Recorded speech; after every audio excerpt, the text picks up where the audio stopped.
മറ്റനായ ministries YouTube ചാനലിലേക്ക് അവർക്കും സ്വാഗതം. റോമർക്കെഴുതിയ ലേഖനം 15-ാം അധ്യായത്തിൻ്റെ 4-ാം വാക്യം വരെയാണ് നമ്മൾ കഴിഞ്ഞ ദിവസം ചിന്തിച്ചത്.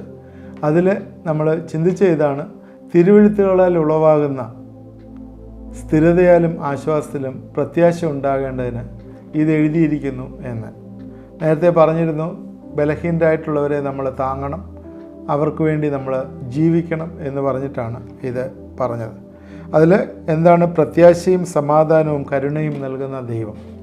ഇത് നമ്മൾക്ക് ഏറ്റവും ആവശ്യമാണ്. പ്രത്യാശ നമുക്ക് ഏറ്റവും ആവശ്യമാണ്. കഷ്ടതയൊക്കെ ജീവിതത്തിൽ വരുമ്പോഴേ നമുക്ക് പ്രത്യാശയാണ് നമ്മളെ മുന്നോട്ട് നടത്തുന്നത്. ദൈവത്തിൻ്റെ തിരുവെഴുത്തിൻ്റെ കാര്യങ്ങളെക്കുറിച്ച് പറയുമ്പോൾ പെട്ടെന്ന് കഷ്ടത വരുമ്പോൾ നമ്മൾ വായിക്കേണ്ടതായിട്ടുള്ള ഒരു പുസ്തകമാണ് ഇയ്യോബ്. ഇയ്യോബിൻ്റെ പുസ്തകത്തിൽ വായിച്ചാൽ, വലിയ കഷ്ടത്തിലിരിക്കുമ്പോഴത് വായിച്ചാൽ അതിങ്ങനെ വായിച്ച പോലെ ധ്യാനിക്കുമ്പോൾ അതിൽ 42-ാം അധ്യായത്തിൽ എത്തുമ്പോൾ അതിന് ഉത്തരം കിട്ടും. എന്തുകൊണ്ടാണ്? വിശ്വാസത്താൽ ഇയ്യോബിൻ്റെ ദൈവത്തിലുള്ള ആശ്രയം, വിശ്വാസവും ഇത്രയും കഷ്ടത വന്നിട്ടും അത് മുറുകെ പിടിച്ചതിനാൽ ഇയ്യോബിനെ ദൈവം ഉയർത്തിയതായിട്ട് കാണുന്നു. അത് ഞാനൊരു എക്സാമ്പിൾ ഇതിൽ കോട്ട് ചെയ്തു എന്ന് മാത്രമേ ഉള്ളൂ. ഇനിയും നമ്മൾ 5-ാം വാക്യത്തിൽ തൊട്ട്, എന്നാൽ നിങ്ങൾ ഐകമത്യപ്പെട്ട് നമ്മുടെ കർത്താവായ യേശു ക്രിസ്തുവിൻ്റെ പിതാവായ ദൈവത്തെ ഏക മനസ്സോട് ഒരു വായിനാൽ മഹത്വീകരിക്കേണ്ടതിന് സ്ഥിരതയും ആശ്വാസവും നൽകുന്ന ദൈവം നിങ്ങൾക്ക് ക്രിസ്തുയേശുവിന് അനുരൂപരായി തമ്മിൽ ഏക ചിന്തയോടിരിപ്പാൻ കൃപ നൽകുമാറാകട്ടെ. അതുകൊണ്ട് ക്രിസ്തു ദൈവത്തിൻ്റെ മഹത്വത്തിനായി നിങ്ങളെ കൈക്കൊണ്ടതുപോലെ നിങ്ങളും അന്യോന്യം കൈക്കൊള്ളുവിൻ. ഇവിടെ കാണുന്ന കാര്യം ഏക മനസ്സോടെ ഇരിക്കുക എന്നുള്ളതാണ്. ഈ ഏക മനസ്സ് ഏറ്റവും പ്രധാനമാണ്. യൂണിറ്റി എന്തിനാണ്? ദൈവത്തിൻ്റെ മഹത്വത്തിനായിട്ടാണ് യൂണിറ്റി. യേശുക്രിസ്തു തൻ്റെ ശിഷ്യന്മാരെ വിളിച്ചിട്ട് അവർക്ക് വേണ്ടി പ്രാർത്ഥിക്കുന്നുണ്ട്. യോഹന്നാൻ്റെ സുവിശേഷം 17-ാം അധ്യായത്തിൽ അവരെല്ലാവരും ഒന്നാകേണ്ടതിന് പ്രാർത്ഥിക്കുകയാണ്. ദൈവസഭ ഒന്നായിട്ട് വർത്തിക്കുമ്പോഴാണ് ദൈവത്തിൻ്റെ മഹത്വം ഉണ്ടാകുന്നത്. നമുക്കറിയാം, 120 പേര് ഒരുമിച്ച് ഒരുമനപ്പെട്ട് ഇരുന്ന് പ്രാർത്ഥിച്ചു. എവിടെ? മാളികമുറിയിൽ. ആ പെന്തക്കോസ്ത് നാളിൽ ആ 120 പേരുടെ മേലിൽ പരിശുദ്ധാത്മാവ് വന്ന് എന്ന് നമുക്ക് മനസ്സിലാവും. ഏക ചിന്തയോടിരിക്കുക, അത് ഏറ്റവും പ്രധാനമാണ്. അതിനകത്ത് വേറൊരു ചിന്ത വരാൻ പാടില്ല. ഇന്ന് അനേകം സഭകളിലെ ഐക്യമില്ലാത്തതിൻ്റെ ഒരു കാര്യം ഇതാണ്: ഏക ചിന്തയോടിരിക്കുന്നില്ല എന്നുള്ളതാണ്. ഈ കൂട്ടായ്മയിലായാലും ഭവനത്തിലായാലും അതുപോലെ സഭയിലായാലും എല്ലാം ഏക ചിന്തയോടെ ഇരിക്കേണ്ട ആവശ്യമുണ്ട്. ഏക ചിന്ത ഇല്ലാത്തടത്ത്, അല്ലെങ്കിൽ ഡിസ്യൂണിറ്റി വരുന്നിടത്ത് നമ്മൾ ചോയ്സ് കൊടുക്കാനായിട്ട് നമ്മൾ താഴ്മ പ്രാപിക്കണം. ഇപ്പോൾ ഉദാഹരണം പറഞ്ഞാൽ, നമ്മൾ ദൈവത്തിൻ്റെ മക്കളാണ്, ദൈവത്തോട് കൂടിയിരിക്കുന്നവരാണ്, നമ്മൾ ശക്തരാണ്. എന്നാൽ ഡിസ്യൂണിറ്റി വരുന്ന എവിടെയാണ്? ഈ പരിജ്ഞാനം വരാത്തവർ അതിനകത്ത് പാർട്ടിസിപ്പേറ്റ് ചെയ്യുമ്പോഴാണ് ഡിസ്യൂണിറ്റി വരുന്നത്. എന്നുവെച്ചാൽ വേറൊരു രീതിയിൽ പറഞ്ഞാൽ, ബലഹീനർ ആയിട്ടുള്ളവർ, ശക്തരും ബലഹീനരും തമ്മിലുള്ള കൂട്ടായ്മയിലാണ് ഡിസ്യൂണിറ്റി വരാനായിട്ടുള്ള സാധ്യത ഉള്ളത്. അതിന് ചില ബലഹീനരായിട്ടുള്ളവരുടെ ഐഡിയോളജി പറയുമ്പോഴേ അവർ ശക്തന്മാരായിട്ടുള്ളവർ അതിനെതിർക്കും. അന്നേരം ബലഹീനർക്ക് അത്രയും വെളിപ്പെട്ട് കിട്ടിയിട്ടുണ്ടാവില്ല, അവർ അതിനോട് എതിർക്കും. അവിടെ ഒരു ഡിസ്യൂണിറ്റി വരാനുള്ള സാധ്യതയുണ്ട്. എന്നാൽ ഈ ക്രിസ്തുയേശുവിന് അനുരൂപരായി അവൻ്റെ ഇഷ്ടം എൻ്റെ ഇഷ്ടമല്ല, അവൻ്റെ ഇഷ്ടം തന്നെ നടക്കണമെന്ന് യേശുക്രിസ്തു പ്രാർത്ഥിച്ചതുപോലെ ആ ഒരു രീതിയിലുള്ളൊരു താഴ്മ ധരിക്കാനായിട്ട് പഠിക്കണം. ഉൽപ്പത്തി പുസ്തകം 13-ാം അധ്യായത്തിലെ വാക്യങ്ങൾ വായിക്കുമ്പോൾ, 8-ാം വാക്യം തൊട്ട് അങ്ങോട്ട് വായിക്കുമ്പോൾ നമുക്കറിയാം, അബ്രഹാമും ലോത്തും തമ്മിലൊരു പിണക്കം ഉണ്ടായി. എൻ്റെ ഇടയന്മാരും നിൻ്റെ ഇടയന്മാരും തമ്മിൽ, രണ്ടുപേരുടെ ഇടയന്മാർ തമ്മിൽ പിണക്കം ഉണ്ടായി. നാട്ടുകാർ നോക്കിക്കൊണ്ടിരിക്കുക. അപ്പോഴേ അബ്രഹാം പറഞ്ഞ എന്താണ്? നാം സഹോദരന്മാരാണ്. മുന്നോട്ട് പോകാനായിട്ട് ബുദ്ധിമുട്ടുണ്ടായി. അപ്പോൾ അബ്രഹാം പറഞ്ഞതാണ്, ലോകം നോക്കിക്കൊണ്ടിരിക്കുകയാണ്, മറ്റുള്ളവർ നോക്കിക്കൊണ്ടിരിക്കുകയാണ്, നാം സഹോദരന്മാരാണ്, നമ്മൾ തമ്മിൽ പിണക്കം ഉണ്ടായിരുന്നു. അതിൽ ചോയ്സ് വീക്കായിട്ടുള്ളവന് കൊടുത്തു. ശ്രദ്ധിക്കുക, ചോയ്സ് വീക്കായിട്ടുള്ളവന് കൊടുത്തു. മിക്കവാറും വഴക്കുണ്ടാക്കുന്ന വീക്കായിട്ടുള്ള ആളായിരിക്കും. ഇന്നിപ്പം സ്ട്രോങ് ആയിട്ടുള്ളൊരു വഴക്കുണ്ടാക്കുന്നുണ്ടാവും. ഞാൻ ആ ഒരു രീതിയിലല്ല അത് പറയുന്നത്. ലോകം നോക്കിക്കൊണ്ടിരിക്കുമ്പോഴേ ചോയ്സ് വീക്കായിട്ടുള്ള കൊടുക്കുക. നമ്മളോട് പണിയാൻ പറഞ്ഞിരിക്കുന്നത് ഈ ലോകം പണിയാനായിട്ടല്ല പറഞ്ഞിരിക്കുന്നത്. പ്രത്യേകം ശ്രദ്ധിക്കുക. ഈ ലോകത്തിൽ കിടന്ന് കുറച്ച് പണി ഉണ്ടാക്കാനല്ല നമ്മളോട് പറഞ്ഞിരിക്കുന്നത്. നമ്മോട് പറഞ്ഞിരിക്കുന്ന ഉയരത്തിലുള്ളതിനെ കുറിച്ച് ചിന്തിക്കാനും നമ്മുടെ പൗരത്വം സ്വർഗത്തിലായതുകൊണ്ട് സ്വർഗീയ പൗരത്വം ഗ്രാൻഡ് ചെയ്യാനുള്ള right God has made us the ambassadors of Christ. നിങ്ങളെയും എന്നെയും അംബാസിഡേഴ്സ് ഓഫ് ക്രൈസ്റ്റ് ആയിട്ട് വിളിച്ചിരിക്കുകയാണ്. നിരപ്പിൻ്റെ ശുശ്രൂഷ വരമേൽപ്പിച്ചിരിക്കുകയാണ്. അത് നമ്മൾ മറന്നു പോകരുത്. അതുകൊണ്ട് നിങ്ങളെ വിളിച്ചിരിക്കുന്നത് അടിയുണ്ടാക്കാനായിട്ടല്ല, ഡിസ്യൂണിറ്റി അല്ലെങ്കിൽ ഡിസ്ഹാർമണി വരാനായിട്ടല്ല, ഒരുമനപ്പെട്ടിരുന്ന് പ്രാർത്ഥിപ്പാനായിട്ടാണ്. അതുകൊണ്ട് അബ്രഹാമും ലോത്തും തമ്മിൽ ഇഷ്യൂ ഉണ്ടായപ്പോഴേ, നിൽക്കാൻ പറ്റാത്ത വന്നപ്പോഴേ, നിനക്ക് ഇഷ്ടമുള്ളത് നീ തിരഞ്ഞെടുത്തു എന്ന് അബ്രഹാം ലോത്തിനോട് പറഞ്ഞു. എന്നാൽ പിന്നീട് എന്തുണ്ടായെന്ന് നമുക്കറിയാം. പലപ്പോഴും ഇന്ന് ഈ തിരഞ്ഞെടുപ്പുകളിലുമൊക്കെ ഏറ്റവും നല്ലത് നോക്കി തിരഞ്ഞെടുക്കാനായിട്ടും ഏറ്റവും നല്ലത് ലോകത്തിൽ വേണമെന്നുമൊക്കെ ഉള്ള റിക്വസ്റ്റുകളാണ് പലപ്പോഴും ദൈവത്തോട് ചെയ്യുന്നത്. ലോത്തിൻ്റെ പിന്നത് സോദോം ഗോമോറയൊക്കെ എന്തായി തീർന്നു എന്ന് നമുക്കറിയാം, ഹിസ്റ്ററിയിൽ അറിയാം. ഒരു ഉപമയാണെങ്കിലും മുടിയനായ പുത്രൻ്റെ ഉപമയിലും ഇതുപോലെയുള്ള കാര്യങ്ങളാണ് നടക്കുന്നത്. എൻ്റെ ഷെയറില്ല എനിക്ക് താ. ഇന്ന് നമ്മൾ ദൈവത്തോട് അപേക്ഷിക്കുന്ന പലതും ഇതുപോലെ, എൻ്റെ ഷെയറൊക്കെ ഇഞ്ഞ് പോരട്ടെ, എനിക്ക് കിട്ടാനുള്ളതൊക്കെ ഇഞ്ഞ് പോരട്ടെ. എന്തിനാണ്? അത് കിട്ടിക്കഴിയുമ്പോഴേ പിന്നെ അത് ധൂർത്തനായിപ്പോയി ധൂർത്തടിച്ചു പോവുകയാണ്. എന്നാൽ അവന് ആനന്ദം ഉണ്ടായിരുന്നു, എല്ലാം ആനന്ദം നഷ്ടപ്പെട്ടു പോയി. അവന് അല്പമെങ്കിലും പന്നിക്ക് കിട്ടുന്ന ഭക്ഷണമെങ്കിലും കിട്ടണമെന്ന് ആഗ്രഹിച്ചു. എന്നാൽ അവനെ കാത്തിരിക്കുന്ന ഒരു അപ്പനുണ്ടായിരുന്നു. അവൻ തിരിച്ചു വന്നപ്പോഴേ അപ്പൻ അവനെ സ്വീകരിക്കുകയും അവനെ ചേർത്ത് പിടിക്കുകയും ചെയ്തു. അന്ന് മുതൽ അവർ ആനന്ദിക്കാൻ തുടങ്ങി എന്നാണ് എഴുതിയിരിക്കുന്നത്. സന്തോഷത്തോടെ ജീവിതത്തിൽ വന്നു, ആനന്ദിക്കാൻ തുടങ്ങി. എന്താണ് ഇത് പറയാനുള്ള റീസൺ എന്ന് ചോദിച്ചാൽ, യൂണിറ്റി ഉള്ളിടത്ത് സന്തോഷമുണ്ട്. യൂണിറ്റി ഉള്ളവർ ഏക മനസ്സോടെ സ്വരത്തിൽ, ഇവിടെ എഴുതിയിരിക്കുന്നത് അങ്ങനെയാണ്. 5-ാം വാക്യത്തിൽ, എന്നാൽ നിങ്ങൾ ഐക്യമത്യപ്പെട്ട് നമ്മുടെ കർത്താവായ യേശുക്രിസ്തുവിൻ്റെ പിതാവായ ദൈവത്തെ ഏക മനസ്സോടെ ഒരു വായിനാൽ മഹത്വീകരിക്കേണ്ടതിന് സ്ഥിരതയും ആശ്വാസവും നൽകുന്ന ദൈവം നിങ്ങൾക്ക് ക്രിസ്തുവേശുവിന് അനുരൂപരായി തമ്മിൽ ഏക ചിന്തയോടിരിപ്പാൻ കൃപ നൽകുമാറാകട്ടെ. എപ്പോഴും ഇവിടെ ഏക ചിന്തയോട് ക്രിസ്തുവേശുവിൽ അനുരൂപരായിരിക്കണം. യഹൂദന്മാരായാലും ജാതികളായാലും അവരന്യോന്യം അക്സെപ്റ്റ് ചെയ്തുകൊണ്ട് കർത്താവ് നൽകുന്ന സ്ഥിരതയും ആശ്വാസവും അത് എടുത്തുകൊണ്ട് അനുരൂപരായി ഇരിക്കാനായിട്ട് ദൈവത്തിൽ ആശ്രയിക്കാനായിട്ട് പറയുകയാണ്. അപ്പോൾ ഈ ഭാഗങ്ങളിൽ നമ്മൾ നോക്കുമ്പോൾ 7 കാര്യങ്ങളാണ് ഈ പറഞ്ഞ വാക്യങ്ങളിൽ നിന്ന് നമ്മൾ കാണുന്നത്. 1 മുതൽ ഇങ്ങോട്ട് വരുമ്പോഴുള്ള വാക്യങ്ങൾ. 1, അന്യോന്യമുള്ള പരിഗണന. നമ്മൾ അന്യോന്യം പരിഗണിക്കണം. ഫെലോഷിപ്പിൽ ഏറ്റവും ആവശ്യമായിട്ടുള്ള കാര്യങ്ങളാണ് യൂണിറ്റിക്ക് അന്യോന്യമുള്ള പരിഗണന. 2, ബലഹീനരായിട്ടുള്ളവരെ, വീക്കായിട്ടുള്ളവരെ നമ്മൾ പഠിപ്പിക്കണം. തിരുവെഴുത്ത് പഠനം, ഉപദേശത്തെക്കുറിച്ച് പറയുന്നുണ്ട്. 3, സ്ഥിരത. നമ്മൾ വിശ്വാസത്തിൽ സ്ഥിരത പ്രാപിക്കണം തിരുവെഴുത്ത് പഠനത്തിൽ. അതിനോട് ചേർന്ന് എന്താണ് വരുന്നത്? പ്രത്യാശ. സാഹചര്യങ്ങളൊക്കെ മാറി കഷ്ടത്തിൽ കൂടിയൊക്കെ കടന്നു പോകും, അവിടെ നമുക്ക് പ്രത്യാശ വേണം. 5 ഇവിടെ പറഞ്ഞ് ഏക ചിന്ത, തമ്മിൽ ഏക ചിന്ത. 6-ാമത്തെ വാക്യത്തിലാണ്. 6, സ്തുതി. അവൻ്റെ വായിനാൽ മഹത്വപ്പെടുത്തുവാനായി സ്തുതി. നമ്മൾക്ക് സ്തുതി ഉണ്ടാവണം, ഉള്ളിലെ സ്തുതി ഉണ്ടാവണം. അതുപോലെ തന്നെ യേശുക്രിസ്തു ചെയ്ത ഉദാഹരണം അവിടെ പറയുന്നുണ്ട്. ആദ്യം പറഞ്ഞ എന്താണ്?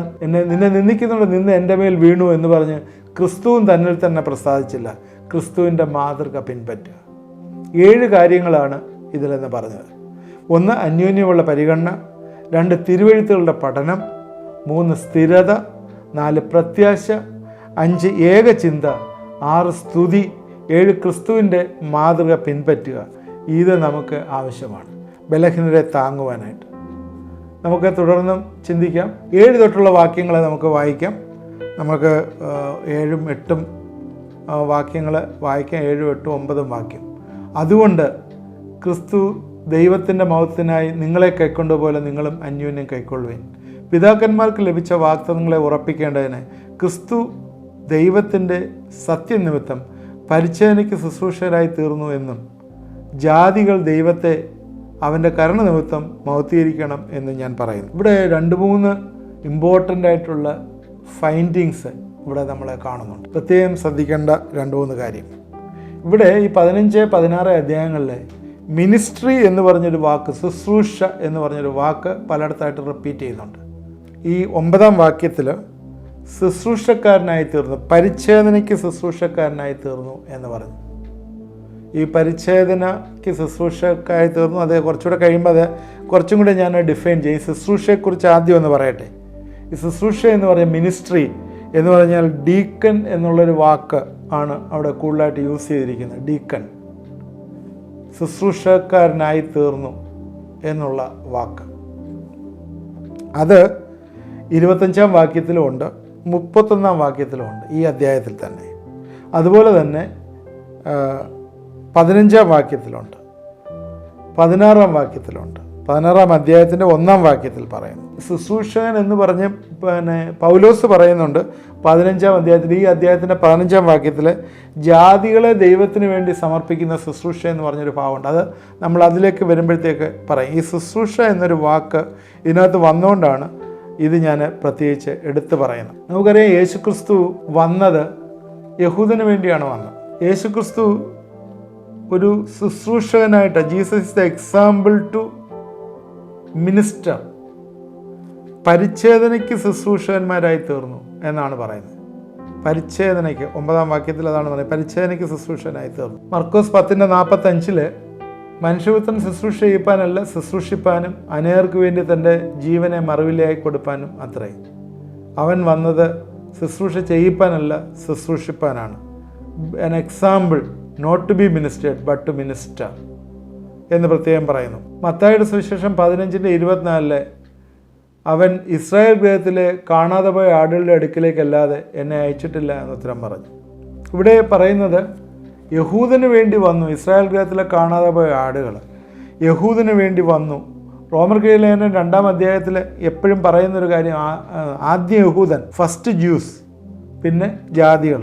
എല്ലാ കാര്യവും അങ്ങനെയാണ്. കഷ്ടവും സങ്കടവും ആദ്യ യഹൂദന്, അതുപോലെ നന്മയും ആദ്യ യഹൂദന്. ആദിമസഭയിലും ഇതുപോലെ തന്നെ യഹൂദന്മാരുടെ ഇടയിലായിരുന്നു സുവിശേഷം ഉണ്ടായിരുന്നത്. ഇവിടെ യേശുക്രിസ്തുവിൻ്റെ പരശുശ്രൂഷ സമയത്ത് കപ്പർന്നഹൂമിലെ ശതാധിപനോട് കരുണ കാണിക്കുന്ന കാണാം, സീദോനിലെ കനാന്യ സ്ത്രീയോട് കരുണ കാണിക്കുന്ന കാണാം. ബാക്കിയെല്ലാം തന്നെ ഇവിടെ നമ്മൾ കാണുന്നത് യേശുക്രിസ്തു ഇസ്രായേൽ ഗൃഹത്തിലെ കാണാതെ പോയ ആടുകളുടെ അരികിലേക്കാണ് പോയത്.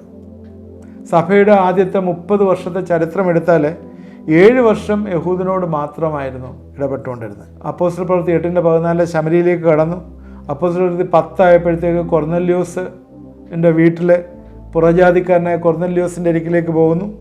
അപ്പോസ്തല പ്രവൃത്തി 13 ആയപ്പോഴത്തേക്ക് ഭൂമിയുടെ അറ്റത്തോളം സുവിശേഷം എത്തുന്നതായിട്ട് കാണുന്നു. പിതാക്കന്മാർക്ക് ലഭിച്ച വാഗ്ദത്തങ്ങളെ ഉറപ്പിക്കേണ്ടതിന് എന്ന് പറഞ്ഞിട്ടാണല്ലോ തുടങ്ങുന്നത്. പിതാക്കന്മാർക്ക് ലഭിച്ച വാഗ്ദത്തങ്ങളെ ഉറപ്പിക്കേണ്ടതിന് ക്രിസ്തു ദൈവത്തിൻ്റെ സത്യനിമിത്തം പരിച്ഛേദനക്കാർക്ക് ശുശ്രൂഷകരായി തീർന്നു. അവിടം വരെ നമുക്ക് ചിന്തിക്കാം. അത് കഴിഞ്ഞിട്ട് ബാക്കിയുള്ളത് പിന്നീട് നാളെ ചിന്തിക്കാം. അത് എൻ്റെ കണ്ടിന്യൂഷനായിട്ട്. എന്താണെന്ന് ചോദിച്ചാൽ, പിതാക്കന്മാർക്ക് എന്താണ് വാഗ്ദത്തങ്ങൾ ലഭിച്ചത്? അത് നമുക്ക് ശ്രദ്ധിക്കേണ്ട ഒരാവശ്യമുണ്ട്. പിതാക്കന്മാർക്ക് ലഭിച്ച വാഗ്ദത്തങ്ങൾ. അബ്രഹാമിന് ലഭിച്ച വാഗ്ദത്തം എന്താണ്? അബ്രഹാമിന് ലഭിച്ച വാഗ്ദത്തം അവരെ കനാൻ ദേശത്തേക്ക് നടത്തുമെന്നും അവരെ വലിയൊരു ജാതിയാക്കി തീർക്കുമെന്നും അവർ മുഖാന്തരം അനേകർ അനുഗ്രഹിക്കപ്പെടുമെന്നും ഒക്കെയുള്ള ഒരു വാഗ്ദത്തമാണ്. അതിൽ ചില കാര്യങ്ങളൊക്കെ നിറവേറ്റി, ചിലതൊന്നും നിറവേറിയില്ല. അന്ന് ഉൽപ്പത്തി പുസ്തകം 15 അവരുടെ ബൗണ്ടറീസ്, ഇസ്രായേലിൻ്റെ ബൗണ്ടറീസ് പറഞ്ഞിരുന്നു. എവിടെയാണ്? യൂഫ്രട്ടീസ് മുതൽ നൈൽ വരെയുള്ള ബൗണ്ടറീസ്. അത് ഇതുവരെയും അവർക്കായിട്ടില്ല. അത് ഫുൾഫിൽ ചെയ്യാനിരിക്കുന്നു. അത് ഇനി നടക്കുന്നത് എന്നാണ്? അവൻ്റെ രണ്ടാമത്തെ വരവെങ്കിലാണ് നടക്കുക. കർത്താവിൻ്റെ രണ്ടാമത്തെ വരവെങ്കിൽ നടക്കുന്നുണ്ട്. അതുകൊണ്ട് ദൈവം സെൽഫിഷാണോ? അല്ല, സെൽഫിഷ് അല്ല. എന്തിനാണ് ദൈവം ഈ പാർഷ്യാലിറ്റി യഹൂദന്മാരോട് കാണിച്ചത്? കാരണം നേരത്തെ നമ്മൾ ചിന്തിച്ചാണ്, യെശയ്യാ പ്രവചനം 43-ലും 44-ലും ഒക്കെ അവരെ സാക്ഷികളാക്കി നിർത്തിയിരിക്കുകയാണ്. ഭൂമിയുടെ മധ്യഭാഗം അവർക്ക് കൊടുത്തവർക്ക് സാക്ഷികളാക്കി നിർത്തിയിരിക്കുകയാണ്. അതുകൊണ്ട് എന്തിനാണ് അവരെ പിതാക്കന്മാർക്ക് ലഭിച്ച വാഗ്ദത്തം ഉറപ്പിക്കുകയാണ്? ക്രിസ്തു ദൈവത്തിൻ്റെ സത്യനിമിത്തം പരിച്ഛേദനക്കാർക്ക് യഹൂദന്മാർക്ക് ശുശ്രൂഷകനായിട്ട് യേശു ഈ ലോകത്തിലേക്ക് കടന്നു വന്നതായിട്ട് കാണുന്നു. നമുക്ക് തുടർന്ന് ഇത് ചിന്തിക്കുന്ന സമയം ഇത് അവസാനിച്ചുകൊണ്ട് ഇത് ചിന്തിക്കുക. ഇത് ഒരു വലിയൊരു ചിന്തയാണ്. ജാതികളുടെ ഇടയിലേക്ക് സുവിശേഷം വന്നത് എങ്ങനെയാണെന്നുള്ളൊരു ചിന്തയാണ് നമ്മൾ കൊണ്ടുവരുന്നത്. ഇത് തീർന്നിട്ടില്ല. അടുത്ത 15 വരെയുള്ള വാക്യങ്ങൾ കൂടി പോകുമ്പോൾ നമ്മൾ എങ്ങനെയാണ് ഈ ജാതികളുടെ ഇടയിലേക്ക് സുവിശേഷം കടന്നു വന്നത്, ദൈവത്തിൻ്റെ ആ വിളി എങ്ങനെയാണെന്നുള്ളത് ഇതിനകത്ത് ക്ലിയറായിട്ട് വീണ്ടും പൗലോസ് ഇവിടെ രേഖപ്പെടുത്തിയാണ്. ഇന്ന് പറയാനായിട്ട് ഉദ്ദേശിച്ച കാര്യം, നമ്മൾ ഏക മനസ്സോടെ ഒരേ യൂണിറ്റിയിൽ നമ്മൾ ദൈവത്തിൻ്റെ സന്നിധിയിലേക്ക് കടന്നു ചെല്ലണം എന്നുള്ളതാണ്. അങ്ങനെ ചെല്ലുമ്പോൾ ദൈവം നമ്മളെ അനുഗ്രഹിക്കുന്ന ഒരു ദൈവമാണ് എന്നുള്ളതാണ് കണ്ടത്. നമുക്ക് സ്ഥിരതയും ആശ്വാസവും തരുന്ന ദൈവം, ഏക മനസ്സോട് ഐക്യമത്യപ്പെട്ട്, ഇന്ന് സഭകൾ തമ്മിലുള്ള ഐക്യം ഇല്ലാതെ ഇരിക്കുന്ന സാഹചര്യത്തിൽ ഇത് വലിയൊരു ചിന്തയാണ് നമുക്ക് തരുന്നത്. ഏക മനസ്സോടെ ഐക്യത്തോടുകൂടി നമ്മൾ പെരുമാറണം. ഫെലോഷിപ്പിലായാലും ഈവൻ ഭവനത്തിലായാലും കൂട്ടായ്മയിലായാലും ഏക മനസ്സോടെ ഏക സ്വരത്തിൽ നമ്മൾ വർഷിപ്പ് ചെയ്യുന്നവരായിരിക്കണം. അതിനിടയിൽ ഒരു കലഹം വന്നാൽ അത് പിശാച് കൊണ്ടുവരുന്നതാണ്, ഇത് നമ്മൾ ഓർക്കുക. നമുക്ക് പ്രാർത്ഥിക്കാം. ദൈവമായ കർത്താവേ, ഇത് ഇന്നത്തെ ചിന്തകൾ കർത്താവേ ഞങ്ങൾക്കത് പൂർത്തീകരിക്കാനായിട്ട് കഴിഞ്ഞില്ല, തുടർന്ന് ഞങ്ങളത് ചിന്തിക്കുകയാണ്. കർത്താവേ, നീ പിതാക്കന്മാർക്ക് കൊടുത്തിരിക്കുന്ന വാഗ്ദത്തം ഉറപ്പിക്കേണ്ടതിന് നീ പരിച്ഛേദനക്കാർക്ക് ശുശ്രൂഷനായി വന്നു എന്ന് ഞങ്ങൾ കേട്ടല്ലോ കർത്താവേ. അതുകൊണ്ട് യേശുക്രിസ്തുവിനെ ഞങ്ങൾ കൈക്കൊള്ളുമ്പോഴേ ഏക മനസ്സോടെ ഏകഭാവത്തിൽ ഞങ്ങളെ കൈക്കൊള്ളുവാനും അതിനുവേണ്ടി ജീവിപ്പാനും ഞങ്ങളെയൊക്കെ സഹായിക്കണമേ എന്ന് പ്രാർത്ഥിക്കുന്നു. തിരുവെഴുത്ത് പഠനവും കർത്താവിലുള്ള സ്ഥിരതയും ഏകചിന്തയോടിരുന്ന് പ്രത്യാശയോടെ ദൈവത്തെ സ്തുതിക്കുകയും കർത്താവിൻ്റെ മാർഗം പിൻപറ്റുകയും ചെയ്യുവാനായിട്ട് ഈ ദിവസങ്ങളിൽ ഞങ്ങളെയൊക്കെ സഹായിക്കണമേ. എന്നെ കണ്ടുകൊണ്ടിരിക്കുന്ന പ്രിയപ്പെട്ടവരാരെങ്കിലും കർത്താവിൻ്റെ സ്നേഹത്തിൽ വന്നിട്ടില്ലെങ്കിൽ കർത്താവിൻ്റെ സ്നേഹത്തിൽ ഇന്ന് ഈ രാത്രികാലം വരുവാനായിട്ട് അവരെ ഞാൻ ആഹ്വാനം ചെയ്യുകയാണ്.